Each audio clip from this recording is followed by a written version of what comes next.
গেছে, যতটুকু আমি শুনতে পেয়েছি। আর আমি কোনোদিন জীবনে পছন্দ করি না এবং করিনি। আমি ভেবেছিলাম আমি তাদের পরিবারে একাই যাবো এবং গিয়ে তাদের ছোট সম্বন্ধ পরিবারের সাথে একটু দেখা করবো, তাদের কথা শুনে আসবো। কিন্তু দেখুন, আমার বাড়ির সামনে থেকে একেবারে সমস্ত রাস্তা ওরে মাথা থেকে আমার বাড়ি পর্যন্ত লুটপাট ছুটছে এবং পুরোপুরি প্রায় 1000 পুলিশ, সিআরপিএফ থেকে শুরু করে আরো সমস্ত পুলিশ, ছেলে পুলিশ, মেয়ে পুলিশ, গুন্ডা দমন পুলিশ, ডাকাত দমন পুলিশ, সবাই মিলে সেখানে জমায়েত হয়েছে। কি না তো আমাদের নাকি নজরবন্দি করে রাখা হয়েছে, আমি শুনছি আউটলাইন করা হয়েছে, মুখে না বললে এটা তো সেটাই প্রমাণ হয়। এমন কি ঘটলো যে আমার বাড়ির সামনে লুটপাট করতে হচ্ছে, এখানে কোনো 144 নেই?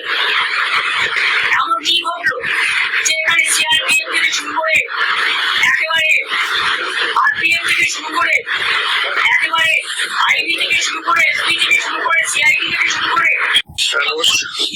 নমস্কার মসিমা, কেমন আছেন?